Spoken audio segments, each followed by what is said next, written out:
నమస్తే Saraswati information channel కు స్వాగతం సుస్వాగతం। మనమందరం కంచి నుండి కాశ్మీర్ వరకు ఎన్నో ఆలయాలకు వెళ్తూ ఉంటాం। దైవ దర్శనం తరువాత కాసేపు అక్కడే ఉండి ప్రసాదం స్వీకరించి తిరిగి వెళ్ళిపోతాం। అయితే ఆ టెంపుల్స్ వెనుక చాలా రహస్యాలు ఉంటాయి।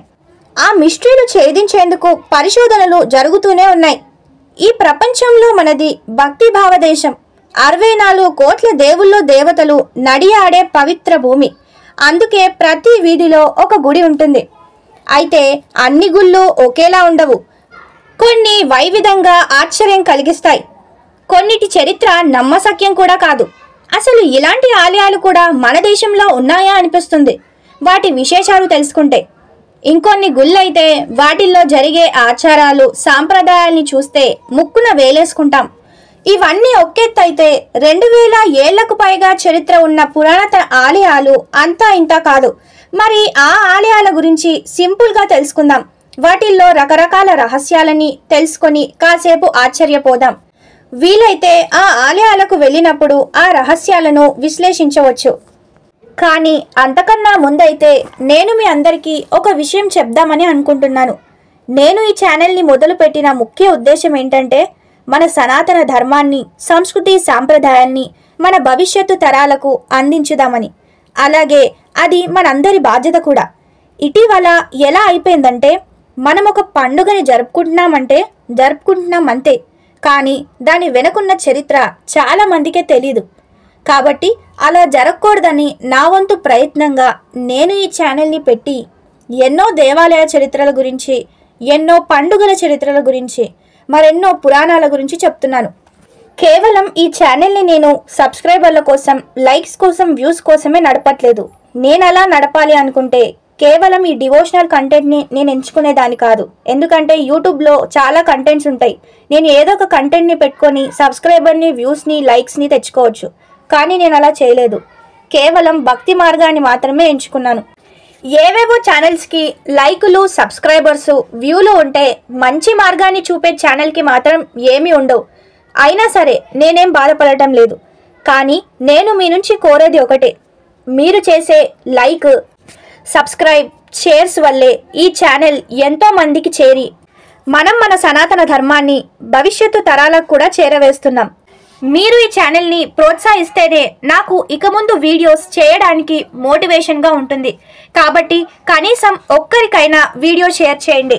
అలాగే ఛానల్ని కొత్తగా చూస్తున్న వారెవ్వరైనా ఛానల్ని సబ్స్క్రైబ్ చేసుకోండి। ఎన్నో వీడియోస్కి మీరు లైకులు, షేర్లు, సబ్స్క్రైబులు చేస్తూ ఉంటారు। ఇలాంటి భక్తి ఛానల్కి కూడా సపోర్ట్ చేస్తేనే మన భవిష్యత్తు తరం బాగుంటుంది। నన్ను క్షమించండి, ఏదైనా తప్పుగా మాట్లాడి ఉంటే, ఎవరి మనసైనా నొప్పించి ఉంటే। ఇక వీడియోని స్టార్ట్ చేద్దాం। ముందుగా మహేందీపూర్ బాలాజీ టెంపుల్ గురించి తెలుసుకుందాం। దయ్యాలు, భూతాలు, పిచాచాలు, చేతబొల్ల వంటివి వదిలిపెట్టాలంటే ఏం చెయ్యాలి అని రాజస్థాన్ జనాల్ని అడిగితే వాళ్ళు చెప్పే సమాధానం మహేందీపూర్ బాలాజీ ఆలయానికి వెళ్ళమని। దౌసా జిల్లాలో ఉంది ఈ టెంపుల్। రోజు వేల మంది భక్తులు అక్కడికి వెళ్తూ ఉంటారు। వాళ్ళు చూపించే భక్తి భరించలేని విధంగా ఉంటుంది। కొందరు సలసలా కాగే నూనెను ఒంటిపై పోసుకుంటారు, ఇంకొందరు ఉరివేసుకున్నట్లు వేలాడతారు, మరికొందరైతే గొలుసులతో కట్టేసుకొని తలను గోడకేసి కొట్టుకుంటారు। ఇదంతా ఎందుకంటే తమను దయ్యాలు వదిలిపోవాలని అంటారు। పూజారులే దగ్గరుండి ఇలాంటివి చేయించడం బహుశా దేశంలో ఈ ఒక్క గుడిలోనే కావచ్చు। అన్నట్టు ఇక్కడ ప్రసాదం ఇవ్వరు। ఆలయం నుంచి వెళ్ళిపోయేటప్పుడు వెనక్కి తిరిగి చూడకూడదంట। అలా చూస్తే దయ్యాలు తమలోకి రమ్మని పిలిచినట్లట। ఇది నిజమా కాదా అంటే ఎవరి నమ్మకాలు వాళ్ళవి। రెండవది కొడంగలూర్ భగవతి టెంపుల్। సాధారణంగా మనం దేవుణ్ణి కీర్తిస్తాం, అదే ఈ టెంపుల్లోకి వెళ్తే మాత్రం తిట్టాల్సిందే। కేరళలోని కొడంగలూర్ భగవతి ఆలయం ప్రత్యేకత ఇది। ఏటా ఇక్కడ 7 రోజుల పాటు ఉత్సవాలు జరుగుతాయి। ఆ టైంలో భక్తులు కత్తులతో ఎంట్రీ అవుతారు, తలపై దాడి చేసుకుంటారు, రక్తం ప్రవాహంలా కారుతుంది। అలాగే గుళ్ళోకి వెళ్తారు, భద్రకాళి అమ్మవారిని నానా తిట్లు తిడతారు। తిట్ల దండకమే కాదు, భక్తి గీతాల రూపంలో కూడా తిట్టిపోస్తారు। అక్కడితో అయిపోదు, పూనకం వచ్చినట్లు ఊగిపోతూ గుడిపైకి రాళ్లు విసురుతారు। ఏటా రాళ్లతో కొట్టడం వల్ల ఆలయం దెబ్బతింటుంది। ఇక్కడ పూజా కైంకర్యాలు, కొబ్బరికాయలు కొట్టడాలు లాంటివి ఉండవు। 7 రోజుల ఉత్సవాల తరువాత వారం పాటు ఆలయాన్ని మూసివేస్తారు। ఆ టైంలో రక్తపు మరకల్ని శుభ్రం చేస్తారు. మూడవ టెంపుల్ స్తంభేశ్వర మహాదేవ్ టెంపుల్. అప్పుడప్పుడు మాయమైపోయి తిరిగి కనిపించే టెంపుల్కి వెళ్ళాలనుకుంటున్నారా? అయితే గుజరాత్ వడోదరాలోని స్తంభేశ్వర్ మహాదేవ్ ఆలయాన్ని దర్శించుకోండి. అరేబియా సముద్ర తీర జిల్లాల్లో ఉంది గుడి. ఇక్కడి ఈశ్వరుడు ధైర్యం చేసి తన దగ్గరకు వచ్చే వాళ్ళని కరుణిస్తాడని భక్తుల అపార నమ్మకం. సముద్ర అలల తీవ్రత తక్కువగా ఉన్నప్పుడు మాత్రమే ఈ ఆలయాన్ని దర్శించుకోగలం. పెద్ద అలలు వచ్చినప్పుడు ఇది పూర్తిగా నీటిలో మునిగిపోతుంది. కొన్ని గంటల తర్వాత తిరిగి కనిపిస్తుంది. ఈ ప్రత్యేకతే ఈ గుడిని ఫేమస్ టెంపుల్గా మార్చేసింది. నాలుగవది తిరుమల టెంపుల్. మన తెలుగువారి తిరుమల టెంపుల్ కూడా ప్రత్యేకమైనదే. పూజలు, భక్తులు ఇవన్నీ ఒకెత్తు, కేశ సంపద మరో ఎత్తు. రోజు ఈ ఆలయంలో 60,000 మంది దాకా తలనీలాల రూపంలో మొక్కు చెల్లించుకుంటారు. అందువల్ల ఏటా 100 టన్నుల కొద్దీ జుట్టు పోగవుతుంది. టీటీడీకి 300 కోట్లకు పైగా ఆదాయం వస్తుంది. తిరుమలలో హుండీ ఆదాయం తర్వాత ఎక్కువ రెవెన్యూ వస్తుంది ఈ జుట్టు ద్వారానే. ఎక్కువగా అమెరికా, ఇటలీ, చైనాకు ఎక్స్పోర్ట్ అవుతుంది. అక్కడి విగ్గుల కంపెనీలు ఈ హెయిర్తోనే విగ్గు తయారు చేస్తున్నారు. ఐదవ టెంపుల్ బ్రహ్మ టెంపుల్. హిందూ పురాణాల ప్రకారం త్రిమూర్తులలో ఒకడైన బ్రహ్మకు ప్రపంచవ్యాప్తంగా ఉన్నది ఒకే ఒక ఆలయం.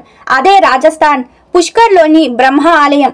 ఔరంగజేబు మన దేశాన్ని పరిపాలించిన సమయంలో చాలా హిందూ ఆలయాలు ధ్వంసమైనట్లు చరిత్ర చెప్తుంది. ముఖ్యంగా పుష్కర్లో ఆలయాలు పూర్తిగా దెబ్బతిన్నాయి. అయితే బ్రహ్మ ఆలయం మాత్రం చెక్కు చెదరలేదు. ఔరంగజేబు అనుచరులు ఎవ్వరూ దాన్ని టచ్ చేయలేకపోవడం విశేషం. ఆరవ టెంపుల్ రాట్ టెంపుల్. రాజస్థాన్ బికానూర్కి 30 కిలోమీటర్ల దూరంలో ఉంది ఈ చిత్రమైన గుడి. అదే దేశ్నాక్లోని కర్ణీమాత టెంపుల్. ఇక్కడి ప్రత్యేకత ఏంటంటే ఎలుకలని పూజిస్తారు. దుర్గాదేవికి ప్రతిరూపమైన కర్ణీమాతను ఎలుకలలో చూసుకుంటారు ఇక్కడి భక్తజనం. అందుకే ఈ ఆలయంలో ఎలుకలు స్వేచ్ఛగా తిరుగుతాయి. భక్తులు వాటికి పాలు, ఇతర ప్రసాదాలు పెడతారు.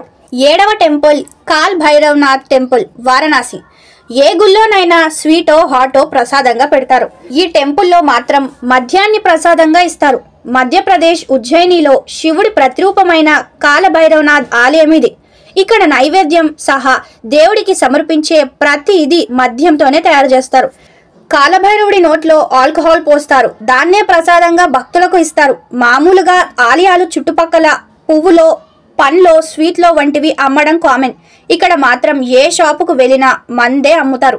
ఎనిమిదవ టెంపుల్ చైనా కాళీ టెంపుల్. కోల్కతాలోని తాంగ్రాలో చైనా టౌన్ ఉంది. దానికి ఆ పేరు రావడానికి కారణం అక్కడ ఉండే వాళ్ళలో చైనా వాళ్ళే ఎక్కువ. వాళ్ళు కాళీమాతను పూజిస్తారు.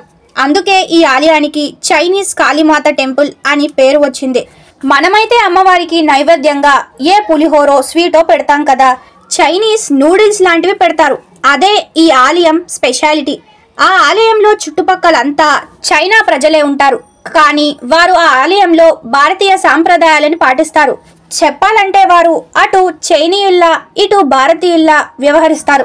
తొమ్మిదవ టెంపుల్ కడు మల్లేశ్వర టెంపుల్. బెంగళూరులో కడు మల్లేశ్వర టెంపుల్ తనదైన ప్రత్యేకతలతో ఆకట్టుకుంటుంది. 1997లో ఈ ఆలయ పునర్నిర్మాణ పనులలో భాగంగా తవ్వకాలు జరపక ఓ నంది బయటపడింది. దాని నోటి నుండి నీటి ప్రవాహం వస్తుండటం ఆశ్చర్యం కలిగించింది. మరింత తవ్వగా ఓ నీటి కొలను కూడా బయటపడింది. అప్పటి నుంచి ఆలయ రూపురేఖలు మార్చేశారు. నంది నోటి నుంచి వచ్చే నీరు శివలింగంపై పడి ప్రవహించేలా ఏర్పాటు చేశారు. అయితే నంది విగ్రహంలోకి నీరు ఎక్కడి నుంచి వస్తుందో తెలియదు. 10వ టెంపుల్ హడింబా టెంపుల్. మంచు కురిసే మనాలిలో ప్రత్యేక ఆలయం ఈ హడింబా టెంపుల్. 4 అంతస్తుల ఈ ఆలయం ప్రగోడా ఆకారంలో ఉండడమే విశేషం. ఈ చుట్టుపక్కల ఎక్కడ ఆ మాటకొస్తే మన దేశంలోనే ఇలాంటి ఆలయాలు అరుదు. 11వ టెంపుల్ బుద్ధ నీలకంఠ టెంపుల్. ఇది బుద్ధ నీలకంఠ ఆలయం పేరులో బుద్ధ ఉన్నా నిజానికి ఇది మహావిష్ణువు వెలిసిన ఆలయం. బుద్ధ నీలకంఠ అంటే పురాణత నీలపు రంగు విగ్రహం అని అర్థం.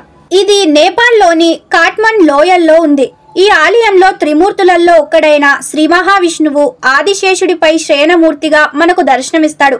ఇక్కడున్న విష్ణుమూర్తి విగ్రహం 5 మీటర్ల పొడవైన రాతితో చెక్కబడి ఉంది. సహజంగా విష్ణుమూర్తి శయనమూర్తిగా ఒక పక్కకు తిరిగి పడుకొని ఉండే మూర్తులని మనం చూసుంటాం.